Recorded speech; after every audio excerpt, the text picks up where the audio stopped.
අද අපි කතා කරන්නේ Python language එක ගැන.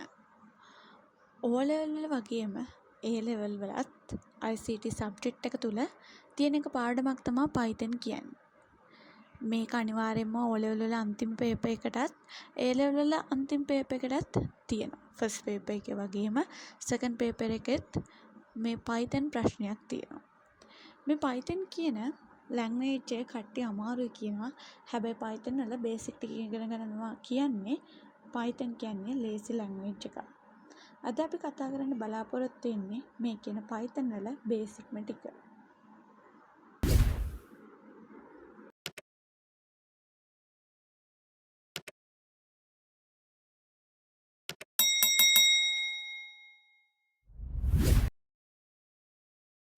මුලින් දැනගන්න ඕන Python කියන්නේ මොන විදිහේ ලැන්ග්වේජ් එකක්ද කියලා.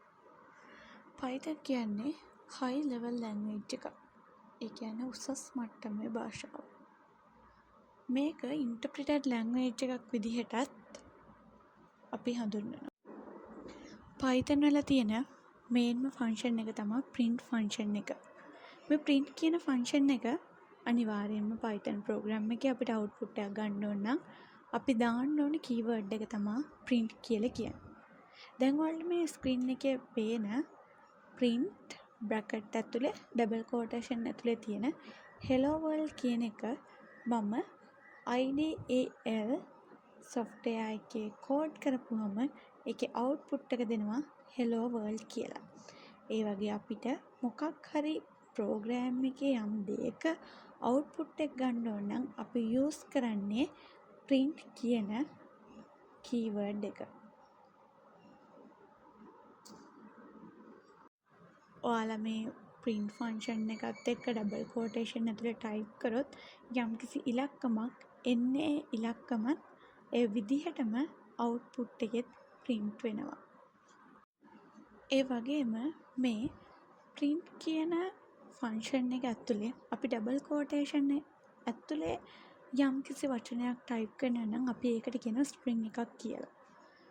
මෙන්න මේ විදිහට ඩබල් කෝටේෂන් හරි සිංගල් කෝටේෂන් හරි ඇතුලේ අපි print ෆන්ක්ෂන් එකත් එක්ක වචනයක් ටයිප් කරනවා නම් අපිට අවුට්පුට් එක දෙන්නේ ඒ දේ ඒ විදිහටමයි. මම මේකේ ඇක්ටිවිටි තුනක් දීලා තියෙනවා. ඔයාලට print ෆන්ක්ෂන් එකේ අවුට්පුට් විදිහට ටයිප් කරලා බලන්න. මම මේකේ ඔයාලට එක්සැම්පල් එකක් ටයිප් කරලා තියෙනවා. print බ්‍රැකට් ඕපන් කරලා ඩබල් කෝටේෂන් ඇතුලේ my name is ශ්‍රීපාලි කියලා ඒකේ අවුට්පුට් එක ඒ විදිහටම දෙනවා අපිට. ඒ වගේම මම print බ්‍රැකට් ඇතුලේ සිංගල් කෝටේෂන් ඇතුලේ my name is ශ්‍රීපාලි කියලා ටයිප් කරා එකක් ටයිප් වුණා. හැබැයි මම තුන්වෙනි එකේදී ඩබල් කෝටේෂන් ඇතුලේ නෙවෙයි නිකම් ටයිප් කරලා තිනවා my name is ශ්‍රීපාලි කියලා. ඒක මේ ප්‍රෝග්‍රෑම් එකේ රන් වෙන්නේ නැහැ. ඒක සින්ටැක්ස් එරර් එකක් විදිහට පෙන්නනවා. මම ඊළඟට ඔයාලට දීලා තියෙන ඇක්ටිවිටි නම්බර් 2 මේකෙදිත් මම කියන අවුට්පුට් එක ගන්න කියලා. හැබැයි මම මේකෙදි පළවෙනි ප්‍රශ්නේ ගත්තොත් මම ඒකේ කියනවා get total 401 and 909. මේකෙදි ඔයාලා බලන්න ඕන ප්‍රෝග්‍රෑම් එක ලියද්දී ඉන්පුට් මොනවද එයා දීලා තියෙන්නේ වගේම අවුට්පුට් මොනවද එයා අපිට ගන්න කියලා තියෙන්නේ කියලා. පළවෙනි ප්‍රශ්නේ ගත්තාම එයා ඉන්පුට් එකක් විදිහට කියනවා 401 දෙන්න ඒ වගේම 909 දෙන්න කියලා. ඒ වගේම අවුට්පුට් එකක් විදිහට එයා අපිට ගන්න කියනවා ටෝටල් එක. මම මේකෙදි ප්‍රෝග්‍රෑම් එක ලියද්දී ඒ ප්‍රෝග්‍රෑම් එකට variables use කරනවා. ඒ කියන්නේ 401 කියන එක පෙන්වන්න යම්කිසි අකුරක් වචනයක් වගේ දෙයක් භාවිතා කරනවා. ඒ වගේම 909 පෙන්වන්නත් එයාටත් යම්කිසි වචනයක් අකුරක් භාවිතා කරනවා. අපි ඒවට කියනවා variable කියලා. මෙන්න මේ variable අපි යොදාගද්දිත් ඒකට වෙනම තියෙනවා අපි follow කරන්න ඕන rules ටික. මේකෙදි මම 401 පෙන්නන්න x 909 පෙන්නන්න y ටෝටල් එකට ෂෝට් කරලා ටොට් කියලා අරගන්නවා. අරගෙන මම පළවෙනිට කියනවා x කියන එක සමානයි 401යි y කියන එක සමානයි 909යි ටෝටල් සමානයි x + y. මම දැන් එයාට print කරන්න කියනවා ටොට් කියන එක. එතකොට මට මේකේ ටෝටල් එක එනවා. මේකෙදි මම print bracket ඇතුලේ ටොට් කියන එකට ඩබල් කෝටේෂන් උත් සිංගල් කෝටේෂන් උත් දැම්මේ නැහැ. මොකද ඒක වචනයක් නෙවෙයි උඩ අපි දීලා තියෙන වේරියබල් එකක් නිසා. මට අවුට්පුට් එක ගන්න ඕන වේරියබල් එකට අදාළ ඩීටේල් එක නිසා තමයි මං ඒකට ඩබල් කෝටේෂන් හෝ සිංගල් කෝටේෂන් දැම්මේ නැත්තේ.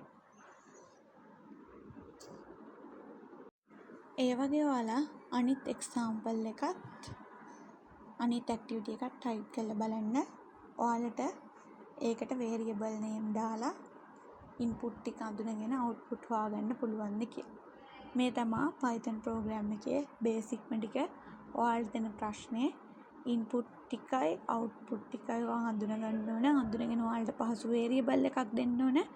ඒ වේරියබල් එකෙන් තමයි ඔයාලා ඒ ප්‍රෝග්‍රෑම් එක රන් කරගෙන ඩෙවලොප් කරගෙන යන්නේ. දැන් අපි ඉස්සර වෙලා කතා කරේ සිම්පල් එක්සාම්පල් ටිකක්නේ.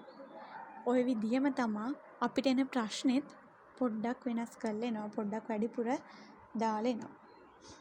දැන් අපි ඉස්සර වෙලා හදපු ප්‍රෝග්‍රෑම් එකේ ටිකක් එහාට ගිහිල්ලා අපිට ප්‍රශ්නයක් දෙනවා. You are creating a program for a small shop. The user buys a cooling fan for 4,500 and a battery for 1,200. පළවෙනිටම අපි මේකේ Python ගැන හිතන්නේ නැතුව පොඩි කාලේ අපි හදපු maths part එක ගැන හිතමු. අපිට මේකේ subtotal එක ගන්න කියනවා. අපි පොඩි කාලේදී කරන්නේ subtotal සමානයි cooling fan එකේ price එක එකතු කරනවා battery price එක. ඊට පස්සේ අපිට මේක කියනවා discount එක 500ක් දාන්න කියලා. ඒ කියන්නේ අපිට හොයන්න ඕන after discount amount එක. අපි සාමාන්‍ය විදිහටම after discount amount එක කියන්නේ subtotal එකෙන් අඩු කරනවා discount එක. දැන් මේ අපි දන්නේ maths part එකනේ. අපි මේක Python වලට apply කරොත් එහෙම අපි මේකෙදි මෙන්න මේ කියන subtotal එකට අපිට මතක තියාගන්න ලේසි variable එකක් දෙන්න ඕන. cooling fan එකට මතක තියාගන්න ලේසි variable එකක් දෙන්න ඕන. battery price එකට මතක තියාගන්න ලේසි variable එකක් දෙන්න ඕන. ඒ වගේ අපි මේකෙත් input and output මොනවද කියලා select කරගෙන ඒවට අදාළව variable දෙන්න ඕනේ. එහෙම variable දීලා මම මේකේ program එක ලියලා තියෙනවා. cooling fan price එකට මම CP කියලා variable එකක් අරන් දෙනවා. ඒක 4500ට සමාන කරලා BP කියලා battery price එක ඒක 1200ට සමාන කරනවා. subtotal කියන එක subtot කියලා මම short කරලා ඒක සමාන කරනවා CP + BP කියලා. ඊට පස්සේ මම after discount price කියන එක after D price equal subtot වලින් අඩු කරනවා 500. අපි උඩින් භාවිතා කරලා තියෙන variable ඒ විදිහටම අපි program එක ලියද්දී පාතටත් අපි use කරනවා නම් අපි ඒ spellings ඒ විදිහටම use කරන්න ඕන. ඊට පස්සේ මම කියනවා format එක මම දීලා තියෙනවා. ඒ format එකට මේක type කරන්න කියලා. පළවෙනිට මම කියනවා shop receipt කියලා type කරන්න කියලා output එක දෙන්න කියලා. මම ඒක print function එක ඇතුලේ double quotation ඇතුලේ type කරනවා. ඊට පස්සේ මම කියනවා total කියලා මේක subtotal එකට ආව amount එක ගන්න කියලා. මම ඒකෙදි print total කියන එක මට display වෙන්න ඕන හින්දා මම double quotation ඇතුලේ දැම්මා. කමාවක් දාලා මට ඕන දැන් subtotal එකේ amount එක ඔතෙන්න ගන්න. මම එහෙනම් කමාවක් දාලා subtot කියන එක quotation නැතුව type කරන. මොකද ඒක උඩ variable එක name එක ආයෙ කමාවක් දාලා මට සබ් ටෝටල් එක ආවට පස්සේ amount එක ආවට පස්සේ LKR කියලා ටයිප් වෙන්න ඕනි. මම ඒකින්ද ඒක ඩබල් quotation ඇතුලේ දානවා. after discount amount එකත් ඒ විදිහමයි. අපිට මොකක් හරි output එකක් විදිහට print වෙන්න ඕන නම් අපි ඒකට කියනවා ඒක දානවා අපි single නැත්නම් double quotation ඇතුලේ අපි variable එක value එකක් output එකක් විදිහට ගන්න ඕන නම් අපි ඒක දානවා single නැත්නම් double quotation එකක් නැතුව. දැන් අපි කරා වගේ question එකක input output identify කරගෙන ඒවට variable assign කරලා program එකක් run කරන්නේ කොහොමද කියලා ඔය simple මම කියලා දුන්නේ. තව example එකක් තියෙනවා ඔයාලා ඒකත් try කරලා බලන්න. ඒ වගේම තවත් ඉස්සරහට අපි variable types මොනවද variable එකක් index කරන්නේ කොහොමද කියලා කතා කරමු.